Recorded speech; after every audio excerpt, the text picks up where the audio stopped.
رات کو جب آپ آسمان کی طرف دیکھتے ہیں تو آپ کو ستارے نظر آتے ہیں، خاموش، دور اور پرسکون، لیکن جو آپ کو نظر نہیں آتا وہ یہ ہے کہ اس اندھیرے میں ہزاروں مشینیں گھوم رہی ہے۔ یہ وہ مشینیں ہیں جو ہماری پوری زندگی چلاتی ہے، اور انہی کے گرد آج دنیا کی سب سے بڑی لڑائی چل رہی ہے۔ ایسی لڑائی جو آپ کو دکھائی نہیں دیتی، لیکن اگر یہ بڑک اٹھی تو اس کا اثر آپ کی روزمرہ کی زندگی پر پوری پڑے گا۔ بات سن 1957 کی ہے۔ دوسری عالمی جنگ ختم ہوئے زیادہ عرصہ نہیں گزرا تھا۔ دنیا دو حصوں میں بٹی ہوئی تھی، ایک طرف امریکہ، دوسری طرف روس۔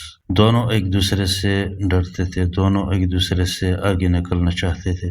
اسی سال روس نے ایک چھوٹی سی گیند جیسی چیز خلا میں بھیجی، اس کا نام تھا سپوتنک۔ یہ صرف ایک مشین نہیں تھی، ایک پیغام تھا۔ پیغام یہ تھا کہ ہم خلا تک پہنچ گئے ہیں اور تم ابھی بہت پیچھے ہو۔ امریکہ کو یہ سن کر جھٹکا لگا۔ اگر وہ روس خلا سے میزائل پھینک سکتا ہے تو امریکہ محفوظ نہیں رہا۔ یہاں سے خلا کی دوڑ شروع ہوئی۔ پھر سن 1969 میں امریکہ نے چاند پر قدم رکھا اور یہ دوڑ جیتی، لیکن لڑائی ختم نہیں ہوئی، بس اس کی شکل بدل گئی۔ آپ صبح اٹھتے ہیں، موبائل پر وقت دیکھتے ہیں، یہ وقت ایک خلائی مشین سے آتا ہے۔ آپ گاڑی میں بیٹھتے ہیں، نقشہ کھولتے ہیں، راستہ ملتا ہے، یہ بھی اسی مشین سے ہے۔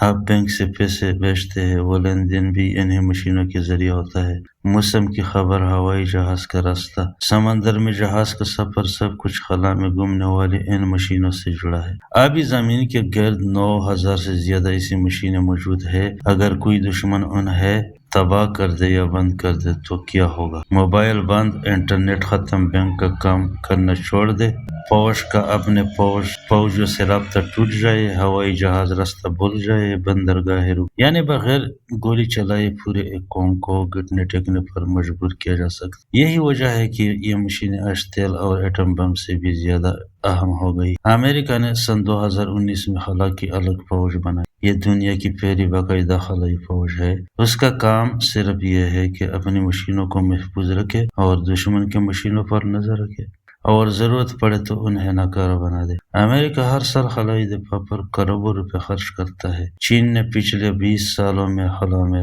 بہت تیزی سے قدم بڑھائے ہیں۔ اس نے اپنا خلائی گھر بنایا ہے جہاں اس کے خلا باز رہتے ہیں۔ اس نے چاند کے اس حصے پر راکٹ اتارا جو ہمیں زمین سے کبھی نظر نہیں آتا۔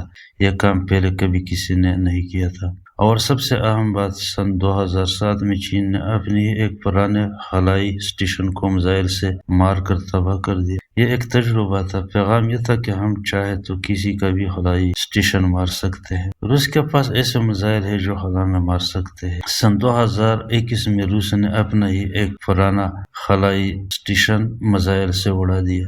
اس سے اتنا ملبہ پیدا ہوا کہ خلائی گھر میں موجود خلا بازوں کو کچھ دیر کے لیے جان کا خطرہ لاحق ہو گیا۔ یہ لڑائی 3 طریقوں سے لڑی جاتی ہے۔ پہلا طریقہ میزائل سے خلائی اسٹیشن مارنا، یہ سب سے سیدھا طریقہ ہے، لیکن یہ خطرناک ہے کیونکہ ٹوٹے ہوئے ٹکڑے خلا میں گھومتے رہتے ہیں اور دوسرے آلات کو بھی نقصان پہنچا سکتے ہیں۔ دوسرا طریقہ سگنل روکنا۔ خلائی اسٹیشن تباہ کرنے کی ضرورت نہیں، بس اس کا اشارہ یا سگنل روک دو۔ اگر راستہ دکھانے والا اشارہ بند ہو جائے تو فوجی گاڑیاں بھٹک جاتی ہے، جنگی جہاز نشانہ چوک جاتے ہیں۔ روس نے یوکرین کی لڑائی میں یہی کیا۔ یوکرین کے بغیر پائلٹ جہاز کی کئی بار راستہ بھٹک گئے۔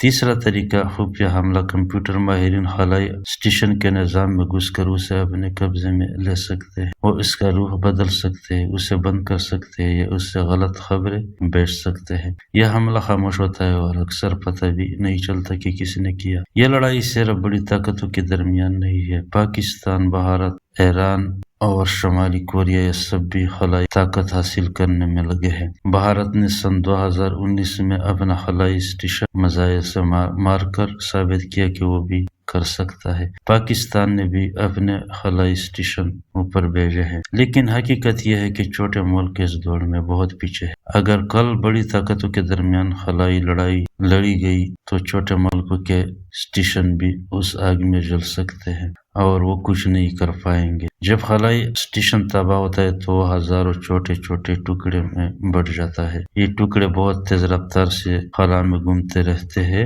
ایک چھوٹا سا ٹکڑا بھی اگر کسی آلے سے ٹکرائے تو اسے مکمل تباہ کر سکتا ہے۔ ماہرین کا کہنا ہے کہ اگر ملبہ بڑھتا رہا تو ایک دن زمین کے گرد ملبے کا ایک حلقہ بن جائے گا، پھر کوئی نیا آلہ بھیجنا ممکن نہیں رہے گا اور جو موجود ہے وہ ایک ایک کر کے تباہ ہوتے جائیں گے۔